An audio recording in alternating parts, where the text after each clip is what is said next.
Live increase in the special next couple of years, and then it falls back to a more sort of interview trend with level. But Chancellor the Rachel summit of Reeves, my ambition for MP. growing our economy is much greater than that.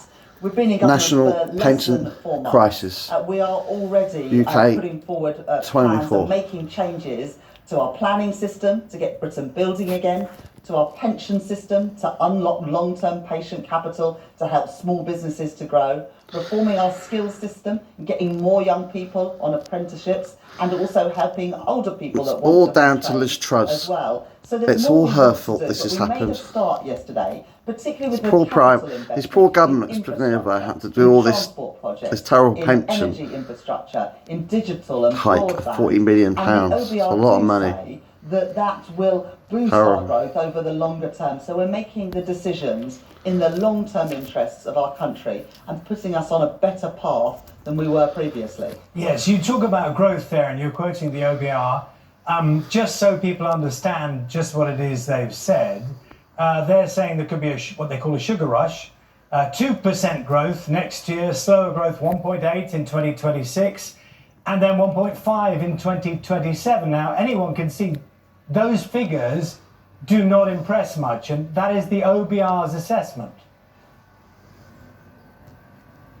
Yes, but for the first time, they're also doing longer term projections of what's going to happen and what they think will happen to economic growth. And They're that's not really where forecasting the really weather, positive guys. news is that the investments that we're making will boost our economy over the longer term. But of course, I want to do more to get that growth faster and stronger and quicker in our economy. A couple of weeks ago, you'll know, Charlie, that we hosted an international investment summit where some of the biggest investors in the world came to Britain and started making commitments to invest. £63.5 billion of investments right across our country in energy, in digital, in life sciences, in our creative industries. Massively exciting opportunities. And my ambition and my confidence in Britain burns brighter than ever. We have huge potential, and the budget yesterday starts to seize that, whilst at the same time putting our public finances,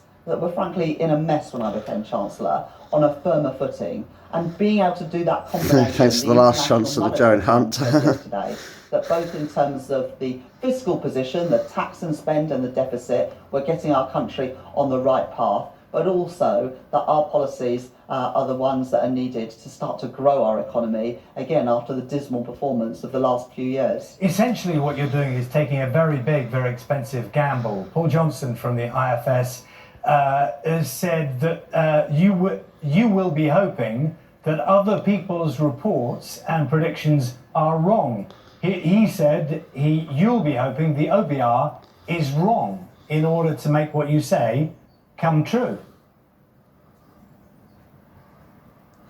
What we need to do as a government is to work as hard as we can to unlock the massive potential that we have as a country, working alongside business to bring investment and bring jobs and growth to Britain. You know, there's a global race going on for some of the jobs and industries of the future, but there's no reason why they can't come to Britain. But we need a government that brings stability back to our economy, and the budget yesterday does that, whilst also partnering with business to unlock these opportunities.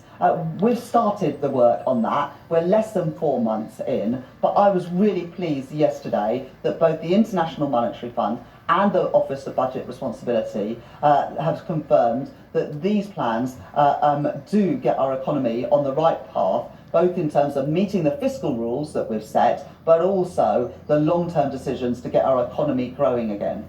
Let's talk about the national insurance contributions for employers, which are going up. Now, the assessment widely is that their businesses will have choices to make. They can cut their profits, and that will be one way of paying these sums.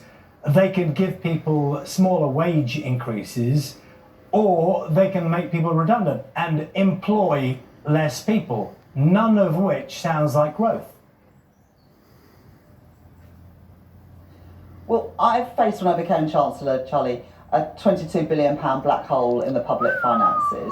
And in addition to that, really important spending commitments to compensate people for the infected blood scandal, to compensate people for the Post Office Horizon scandal, Aye. none of that money Aye. was put into previous budgets, and we have to pay for those things. Now, I could have just swept the problems under the carpet and pretend they didn't exist, but that would have been irresponsible, and I almost said that I would put stability front and centre because it is so important for family and business confidence.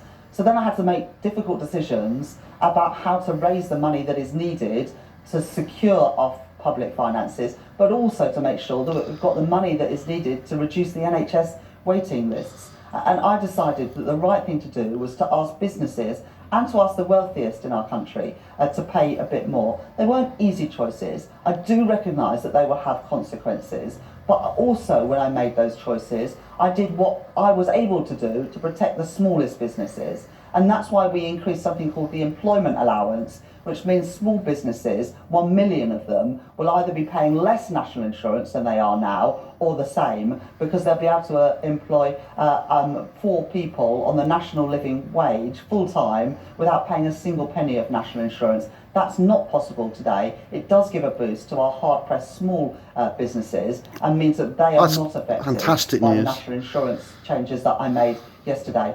Chancellor, if I may, all policies have consequences. If I may, can I ask you to just talk more about that phrase you used a moment ago? I recognise there will be consequences. Now, put yourself in the shoes of a business who is trying to calibrate these national insurance contribution rises and look at those options. So when you say there are consequences, do you as Chancellor think one of those consequences will be fewer people being employed? And do you agree that it might mean that people have smaller pay rises? Can you address those two things directly? Yeah. Yes, absolutely. And I said that it will have consequences. It will mean that businesses will have to absorb some of this through profits. And it is likely to mean that wage increases might be slightly less than they otherwise would have been. But overall, the Office of Budget Responsibility forecasts similar benefits and that pension household next year. incomes will increase during this Parliament. That is a world away from the last Parliament, which was the worst Parliament ever for living standards. And they also forecast that employment will increase and unemployment will decrease. So if you take the package as a whole, the forecasters say that wages will increase, that employment will come down and more people will be working. But I do recognise that the national insurance change was a difficult one. I've tried to protect the smallest businesses from its impacts, but the alternative would have been pretending that the pressures on the public finances didn't exist, having to come back next year and ask for more tax increases. And I wanted to do this all at once so we could wipe the slate clean. Or I could have taken a different choice and increased taxes directly on working people. That would have been the wrong decision because then all of the cost would have been felt by working people straight away. And after the cost of living crisis and everything that people have been through, that would have been the wrong choice for our country. Chancellor, I want to ask you about one of the issues which has been emerging certainly today, and the reaction of farmers to your changes in tax in relation to farmers. Richard, a farmer, has been in touch with the BBC in Somerset. He's saying his son is going to consider going to something other than farming, as the business would become completely unviable as a result of your tax changes. What do you make of the reaction of farmers who are saying that they may well lose farms from families because of what you've announced? Crikey. That's a crisis. We need farmers, the changes darling. that I've announced, and they are on agricultural property relief within our inheritance tax system. At the moment, a couple can pass on, if they've got a house, £1 million to their descendants without paying any inheritance tax. In addition, we're keeping another £1 million in agricultural property relief to pass land on above the £1 million that you already have. Then after that additional £1 million,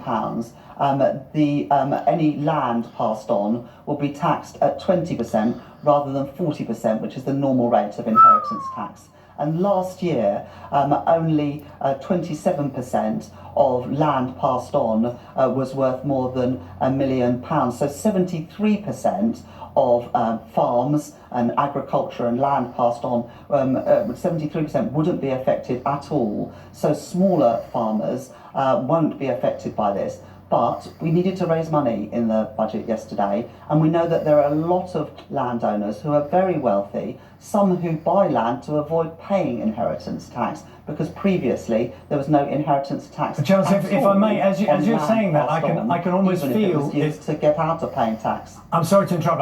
I know that if farmers are watching you this morning, they may regale from the idea that you're presenting them as wealthy people. That they may well say, don't apply that tag to what us I'm saying because is it's going down from generation to generation. What I'm saying, Charlie, is that we can't lose the farmers. We need to grow our own food, darling. Brexit. Affected at all by the changes. Oh, here we go again. But also recognising that if you find it difficult to pay that inheritance tax, we're giving a 10-year period to pay it back over. So I think these are fair and proportionate changes, so that anyone with land can pass on above the normal inheritance tax allowances £1 million. No wonder people are doing solar panels and going away from land passed on won't be cows and cattle and the farming business. Supporting our small farmers. You guys are driving them on the roof. Literally out of their jobs. There you go. I hope you liked the video. Please subscribe to Sean Sign Jevons. Thanks for watching this video. It looks pretty bleak, guys, for the future. Please subscribe to Sean Sign Jevons. This is my friend Spike and Jimbo every Friday at 3 to 5 p.m. ITF thing. So Hill Radio every Friday. And this is my friend Shane Live for the years with Snillo every Friday at 10 a.m. to 12 p.m. every Friday on Surrey Hills Radio live with Snillo every Friday. And this is my friend John and Lars show every Sunday at 9 a.m. to 12 p.m. live on the Woken Show. Lars show every Sunday at 9 to 12 p.m. Yeah, 9 to 12 p.m. Please subscribe to Sean Sign Jevons.